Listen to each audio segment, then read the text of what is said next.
I stepped out of the car, and the moment my feet touched the pavement, a flood of memories rushed in. The air smelled the same, like a mix of grilled food from the corner shop and the faint scent of the basketball court's worn-out asphalt. The buildings, though older now, still stood like silent witnesses to all the struggles and laughter that once filled these streets. I hadn't been back here in years, but nothing truly felt unfamiliar. It was like stepping into a time machine, except now I was a different person. As I walked down the street, faces turned and whispers started. Some people recognized me instantly, their expressions shifting from disbelief to excitement. Others stared, trying to place where they had seen me before. But I wasn't here for the attention. I was here because this place made me who I am, and I owed it more than I could ever put into words.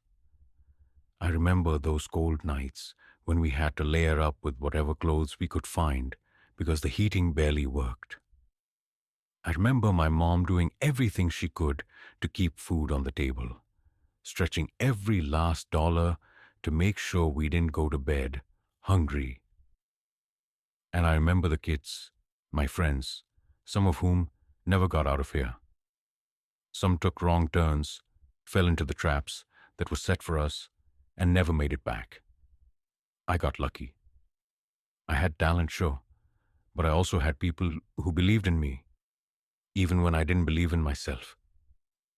I reached the basketball court where we used to spend hours, playing until the streetlights flickered on, signaling it was time to head home. The chain-link fence was rustier, the backboard covered in graffiti, but the energy was still there. I could almost hear the echoes of our laughter, the trash talk, the sound of sneakers squeaking against the pavement. This was where I learned how to fight. Not with my fists, but with my willpower. It was here that I realized if I wanted something, I had to push for it. I saw a group of kids playing, their movements so familiar it almost hurt. One of them, maybe 12 years old, reminded me of myself. He had that same hunger in his eyes, the same drive to prove something. I wondered if he faced the same struggles, if he ever went to bed wondering if tomorrow would be any better. I wanted to tell him that it could be, that sometimes, even when everything feels stacked against you, you just have to keep pushing. As I stood there, an old voice broke through my thoughts. "Shaq, that you, man?" I turned to see Mr. Williams, my old neighbor. He used to yell at us for making too much noise at night, but always made sure we had something to eat when we needed it. His hair was grayer now, but his smile hadn't changed. "Yeah, Mr. Williams, it's me," he laughed, shaking his head. "Boy, you went and made something of yourself, huh? We always knew you would." I smiled, but deep down, I felt something heavy settle in my chest. Not everyone had that faith in me, and not everyone got the chance to make it out. But I did, and I wasn't about to forget where I came from. I took a deep breath, looking around one last time. This wasn't just a visit. I was here for something bigger, and soon everyone would know why. The idea had been brewing in my mind for a while now. At first, I wasn't sure if I should do it. I mean, I've always been a private person, never one to draw too much attention to myself. But something inside me kept pushing me, reminding me of all the people who helped me get here. I wasn't where I was because of just my own efforts. I had the support, the love, and the belief of people who never gave up on me, even when I had given up on myself. It wasn't just about returning to the neighborhood to see familiar faces. It was about showing them that I didn't forget them. that I hadn't outgrown the place that made me who I was. The thought of all the people I'd left behind, struggling with the same challenges I once faced, weighed heavy on me. What good was it to make it out if I couldn't give back? If I couldn't show them that there was a way out too? I started planning in small ways at first. I reached out to a few people, people I trusted, old friends, mentors, anyone who knew the neighborhood as well as I did. They were the ones who had been there during the hard times, the ones who knew the real struggles of the people still living there. I had no idea where to start, but I knew I had to do something. The idea that kept coming to my mind was simple: help the people who had helped me. I wanted to offer more than just a handout. I wanted to offer a chance, whether it was jobs, resources, or just the hope that someone cared enough to make a difference. But I had to keep it a secret. The last thing I wanted was for the whole thing to be about me. It wasn't about my name or the money I could give. It was about seeing the neighborhood come to life again, seeing the hope return to the faces of people who had been forgotten for too long. I met with my team, a small group of trusted individuals who understood the vision. We discussed what we could do, how we could make the impact last. We didn't want to make this a one-time thing. We didn't want people to see this as just another publicity stunt, a fleeting gesture. I knew the neighborhood well enough to understand that people didn't need sympathy. They needed opportunity, and they needed to see that change was possible, that things didn't have to stay the same forever. The more we talked, the more excited I got. We decided to start with the basics, get the kids off the streets, help the families who were struggling to make ends meet, and fix up some of the broken down homes that were a daily reminder of how little people cared. We would create job opportunities for those who wanted them, start mentorship programs for the kids who had nowhere else to turn, and, most importantly, we wanted to bring people together, give them something to believe in again. I couldn't do this alone, but I wasn't going to let fear stop me from trying. I had the resources, yes, but it wasn't just about money.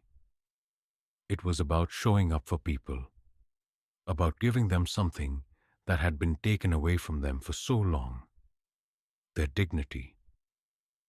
The more I thought about it, the clearer it became. I couldn't just give money or gifts. I had to give them something they could build on, something they could hold on to, something that would outlast me. I knew the plan wasn't going to be easy. It was going to take time, and there would be setbacks. People would be skeptical, especially because they had seen too many promises made and broken over the years. But I was determined to show them that I was different. This wasn't about me coming in as the hero. This was about coming back home, about giving what I had, and about seeing people lift themselves up again. I started making phone calls, reaching out to local businesses that might be able to partner with us. I called in favors from people I knew in high places, trying to secure donations, services, anything that could help. But even more than that, I wanted to talk to the people themselves. I wanted to hear what they needed, what they dreamed of, and how they saw their own futures. I wanted to know what would make a real difference for them. As the plan began to take shape, I felt the excitement building inside me. It wasn't just about helping people financially. It was about helping them rediscover their worth. I wanted to be the person who reminded them that they weren't forgotten, that someone cared. and I wanted to see their faces light up when they realized that things could change. There were a lot of sleepless nights, a lot of phone calls and meetings.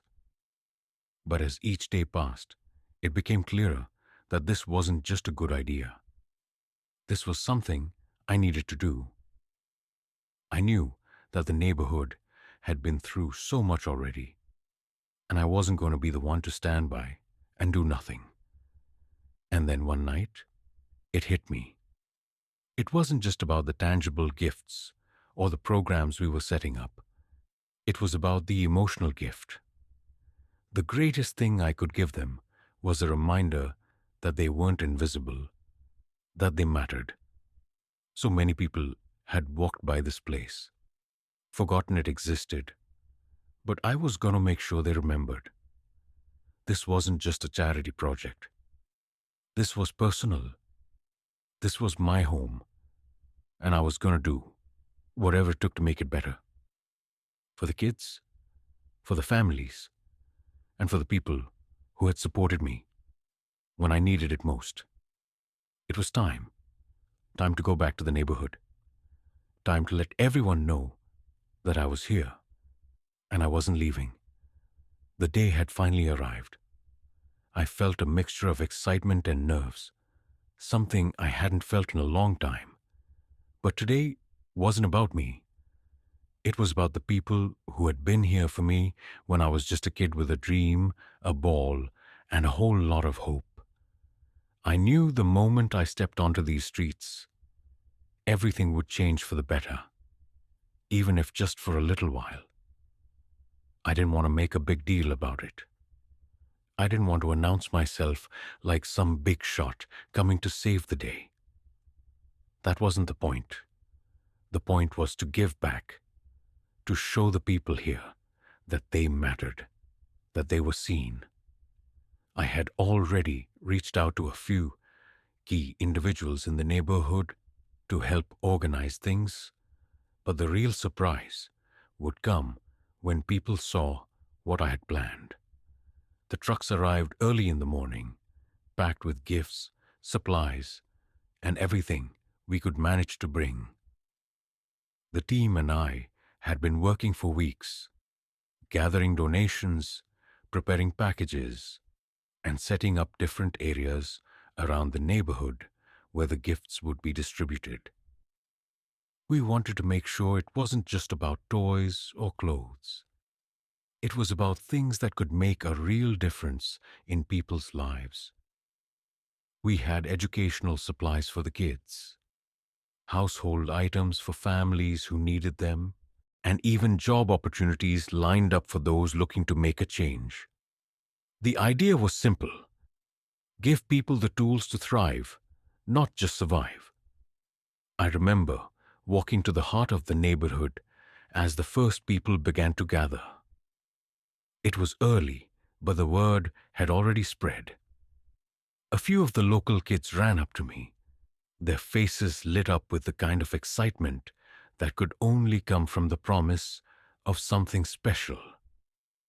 It was almost surreal to see them looking at me like this, like I was someone who mattered, someone who had come back for them. But I hadn't come back to change them. I'd come back to help them see the greatness I always knew they had inside of them. As more people showed up, I saw a mix of emotions. There were the familiar faces, the ones I'd known growing up. And then there were those who had only heard of me but had never met me before. Some looked at me with cautious curiosity, unsure if this was just another gesture that would fade away with time. Others, though, looked at me like they had hope in their eyes again, like maybe things could be different.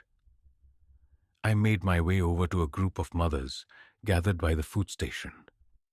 They smiled at me, some even a little shy, like they weren't sure how to react.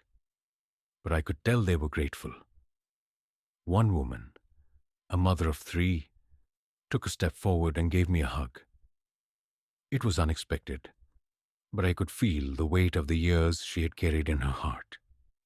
The struggle, the exhaustion. She whispered in my ear, "Thank you. You don't know what this means." As I pulled away from the hug, my heart felt like it was swelling. I hadn't come here to be thanked. I wasn't expecting this kind of reaction. But I realized in that moment that it wasn't about the money, the gifts, or the big gesture. It was about something deeper. It was about showing people that they weren't forgotten. The sound of children laughing and shouting filled the air as they ran to collect their gifts. Some of the older kids hung back, unsure, but as soon as they saw their younger siblings smiling and holding up their new backpacks or shoes, they couldn't help but join in. I watched them line up for the free meals we had arranged, their faces glowing with happiness. I hadn't seen that kind of joy in this neighborhood in a long time. It was like a spark had been lit, and the whole area had come alive again.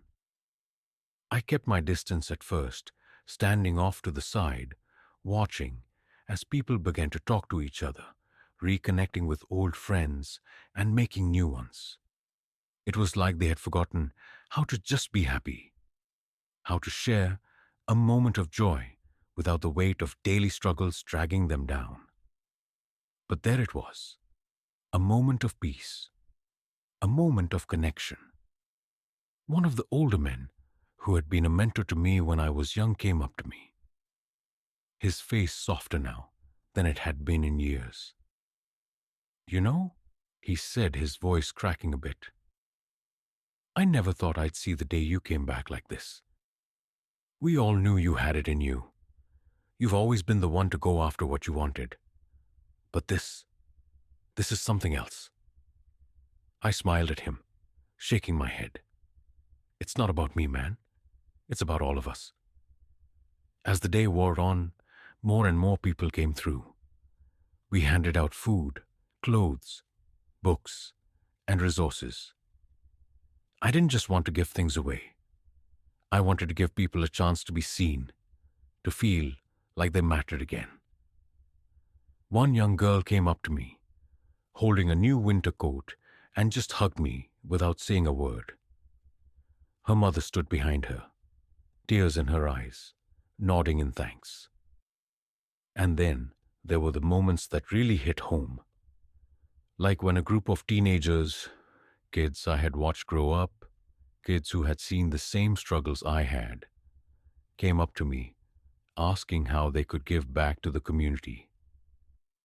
They were inspired, not just by the gifts they received, but by the idea of giving, of making a difference. It wasn't until late afternoon when I finally stepped back, taking in the scene. The music was playing, people were talking, and for the first time in a long while, the air felt light. The heaviness had lifted. People were smiling, they were laughing, and there was a sense of hope in the air. It was like I had seen the neighborhood come alive again, like it had been waiting for someone to remind it that things could change, that they could change. The best part wasn't just the reactions or the gratitude. It was the way people started talking about the future. They were asking questions, wondering what came next. It was as if the walls of hopelessness had begun to crack, and they were finally seeing that there was something beyond the struggles of today. As the day ended, and the last of the gifts had been distributed, I stood back and watched the people I'd grown up with, the people who had seen me at my lowest, and I realized something. It wasn't just about giving gifts. It was about restoring faith, restoring hope, and that was a gift I could give for the rest of my life. I thought about the people I'd met today, the parents, the kids, the families, and I knew that the work wasn't over. It couldn't be. I couldn't walk away and forget the faces I'd seen, the hope that had been reignited. I had to keep coming back, not just with gifts, but with my presence, with my support. This wasn't just a one-time thing. It was the beginning of something bigger. A movement, if you will. A movement of love, of giving, of showing up for each other. I knew the path ahead wouldn't always be easy. There would be challenges, setbacks, and moments of doubt. But today had shown me that when we come together as a community, when we lift each other up instead of tearing each other down, we are unstoppable. It's not about fame. It's not about money. It's about showing up for those who need us. It's about believing in the potential of the people around us, even when they can't see it themselves. I left the neighborhood that night feeling fulfilled, but I knew I would be back. I had to be, because the journey wasn't over yet. And the truth was, the work I had done today had already inspired me to do more, to keep pushing, to keep showing up, to keep giving back. Because when we do that, when we give our time, our love, and our energy to others, it creates a ripple effect that can change the world. And that's the kind of legacy I want to leave. Not one of material wealth, but one of love, hope, and unwavering belief in the power of community. As I looked back one last time, I felt a deep sense of peace. I had done what I came to do, but I knew my journey was just beginning, and I couldn't wait to see where it would take me next.